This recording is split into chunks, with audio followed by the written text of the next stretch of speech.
everyone, and welcome to the Yoga Biz Studio webcast, a bi-weekly show of 10 to 30 minutes in length that's hosted by me, Carla Wilson, owner of Wilson Media Services, and also by my colleague, Keeley Mitchell of Z Living. Unfortunately, Keeley couldn't make it with us this evening, but I'm very honored because we have a special guest with us, and I will introduce her to you in just a moment. We employ Google Plus Hangouts on air for our show.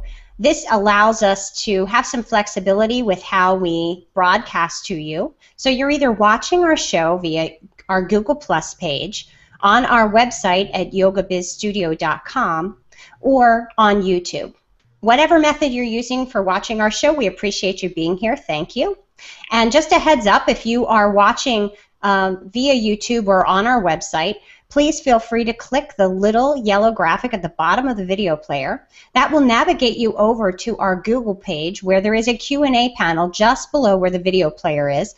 And you can enter any questions and comments, and I will pass them along to our special guests. So without any further ado, I would like to introduce to you Brittany Wallrath of Brittany Ray Yoga.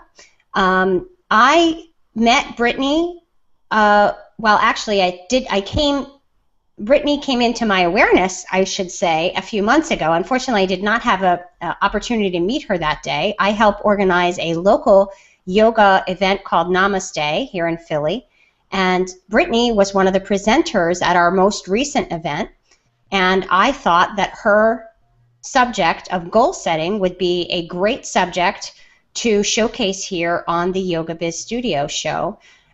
So needless to say, I reached out to Brittany. She said, yes, I'd be interested in coming on the show. And so here we are. So Brittany, I'm so sorry for the long introduction. Welcome. Thank you. Thank you for Why don't you take a few moments to explain to our viewers a little bit about who you are and your background. Okay, great. I'm Brittany. I teach yoga in South Jersey. And my whole website, Brittany Ray Yoga, is all about goal setting, finding your passion, and I kind of incorporate yoga, goal setting, and clean eating as well. I think they make the whole process very fluid and nice. Yeah, I love doing yoga workshops. I do online detoxes. I have a few yoga programs online that I do. I find that working online is great because I can reach a broader, wider community. Gotcha, gotcha. And how long have you been I think I read in your bio that you're a teacher. How long have you been teaching? I've been teaching for a little bit over 3 years.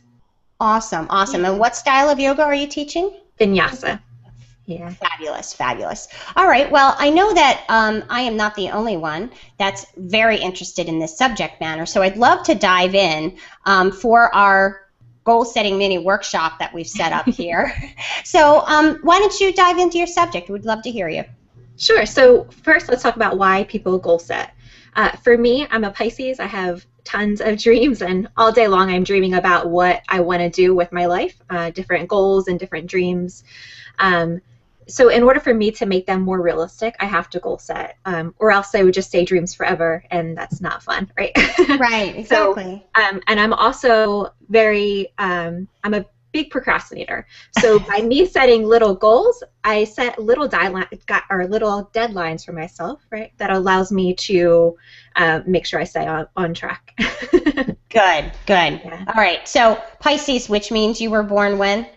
March. March. Okay, yeah. So it's a March thing.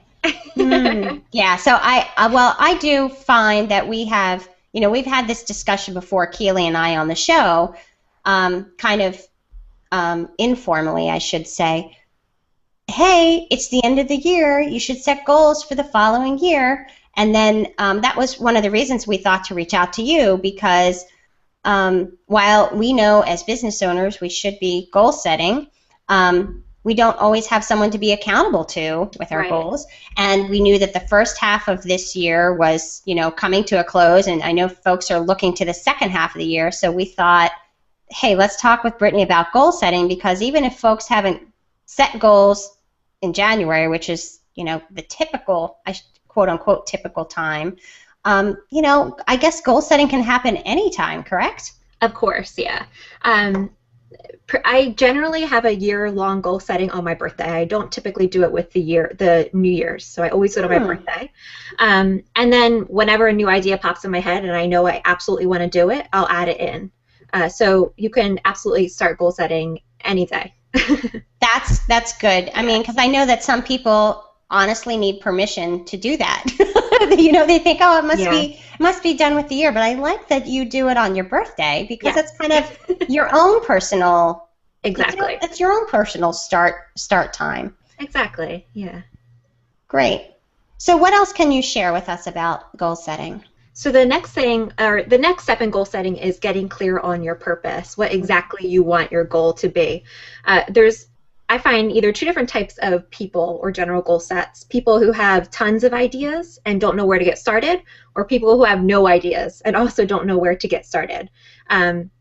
So I always say, think of your biggest dream, the one that you're most scared to do, and make that yours. And if you have so many different dreams that you want to do in all different sorts of directions, and you can't find a singular direction in between those goals, to just pick one to start with. And then once you accomplish that, you can move on to the next one. I like that advice, because I think that makes it more realistic for folks. Yes. I think it makes it easier for them to think that it's possible to make that dream come true if they pick the one that's, the most logical and the most realistic for them. Absolutely. And something that helps with me is setting a purpose statement. It's kind of a goal in one statement, and I write it down somewhere where I see it every day. So a notebook that I use, you can post it on your wall that you'll walk by all the time. And basically it's set up in 3 steps. And so I'll go through them now if that's good with you. Absolutely, please. So you first want to think about what your dream is, and you can write that down. And then you want to think about how achieving that dream or that goal will make you feel, right? What emotions it brings up, how you will feel once you achieve it. The next, you want to think about what your greatest qualities are. And sometimes it's hard for us to think of ourselves as having great qualities or having, outstanding things that stick out. So it's helpful to ask your friends, your colleagues, people that you're with, what are my greatest qualities? And just find three common ones that work well with you. And then how your dream or your goal will impact the world. I'm big on serving the community, and that's a huge part of my purpose, and I think it is as well for other people. So that's definitely has to be a part of it. Good. That's cool. I've never, it's funny, I've never kind of looked at it that way before. This is very interesting. Good. So then you're just going to make a little statement, and it's going to basically say, and then you're going to insert your dream or your goal.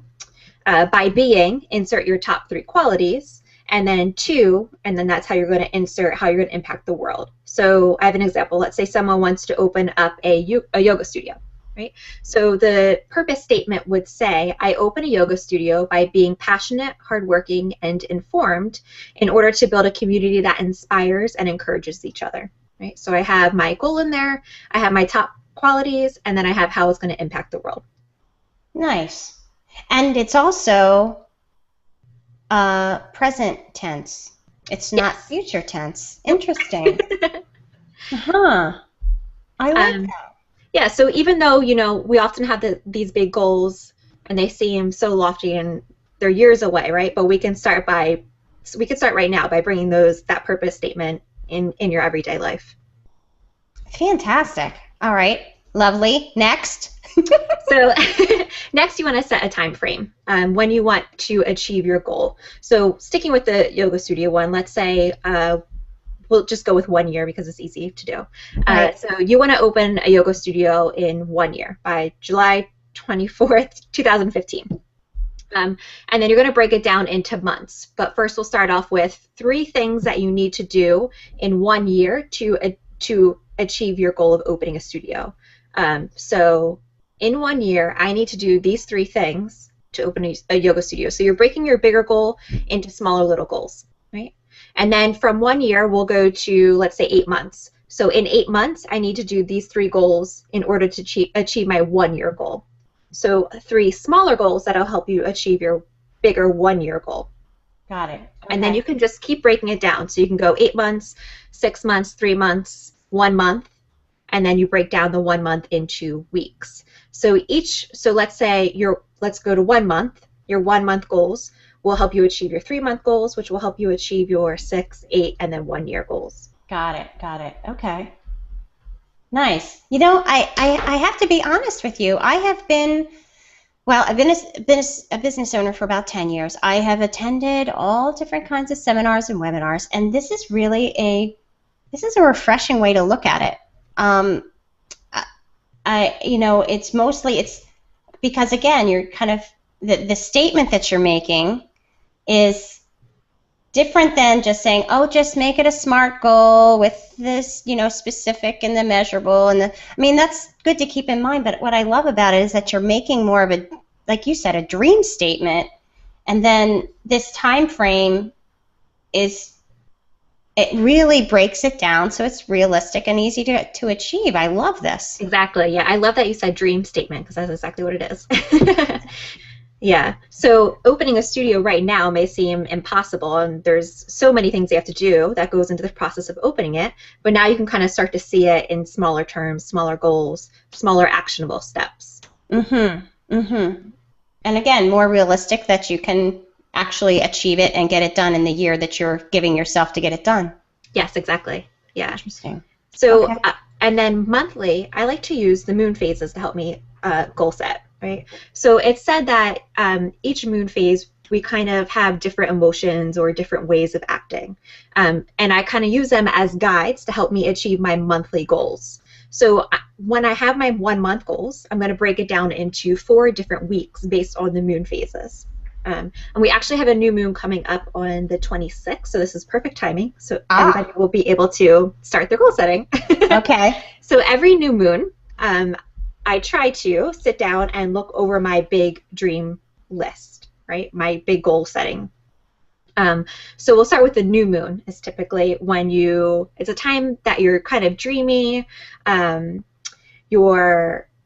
It's a time for rest, a time for going inward. So it's also a perfect time to sit down and start your goal setting process, right? So if people don't want to wait for the new year, they don't want to wait for their birthday, they can start on the 26th because it's the new moon, right? Okay. And then from the new moon, you're going to go to the waxing crescent moon.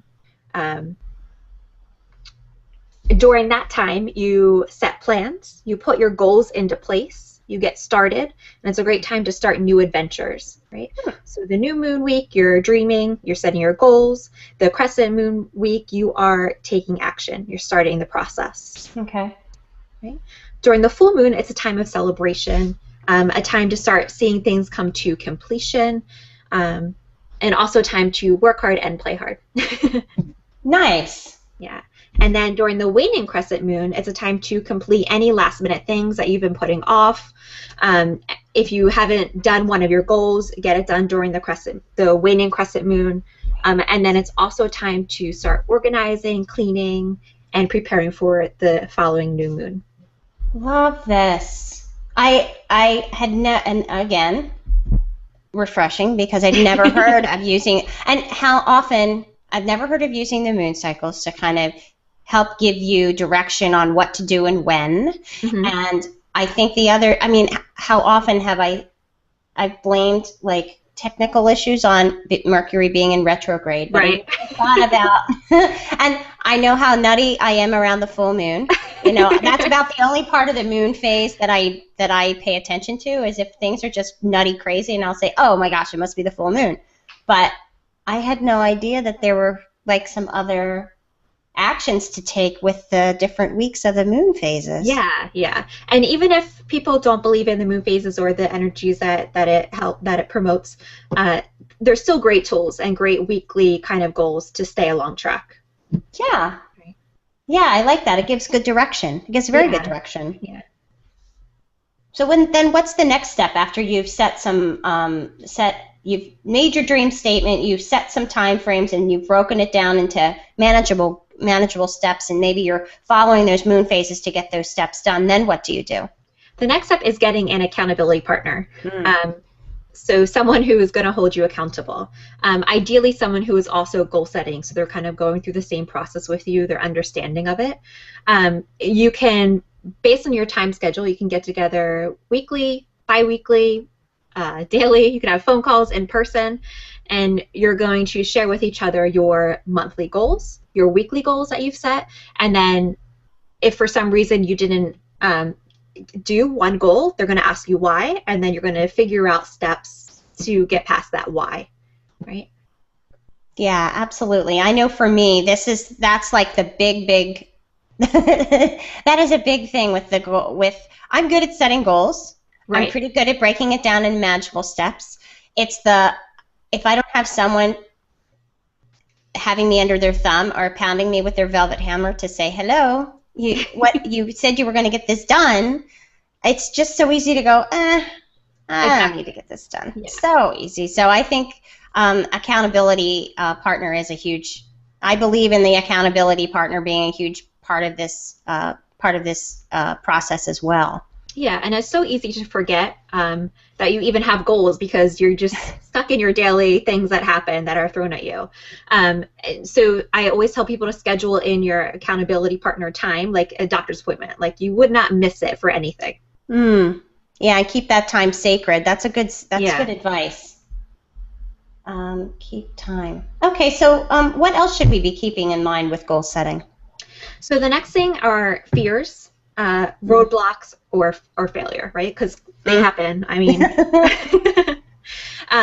when it comes to fear and having a big goal, everybody has fears on some level, right? And we have the fears that we want to have of not jumping off a bridge, and we want to be able to recognize those fears as being bad fears or fears that we don't want to kind of go there. But we also have fears that we're just setting for ourselves, right? Whether it's fear, not having enough confidence in ourselves to do our goal, not having any money, that's a big fear, having debt, stuff like that, right? Even though we don't have money, there's still different ways that you can go around doing your goal. So for me, I wanted to open up a yoga teacher training program. I don't have a studio, right? I'm not a studio owner. So that could be a fear or kind of a roadblock along the process, right? Right. So I wasn't going to say, I won't do a teacher training program until I open a studio, because that's just silly, right? So there's always different ways of going around getting to your goal. It just might not look exactly what you think it looks like, right? So earplugs are falling out. Happens to the best of us. So I don't have a studio, but thankfully one of the local studios here that I teach at has allowed me to use their space, and I was able to start a teacher training program, right? So don't let things stop you, right? It might not look like what you think it looks like, but there are definitely ways around it.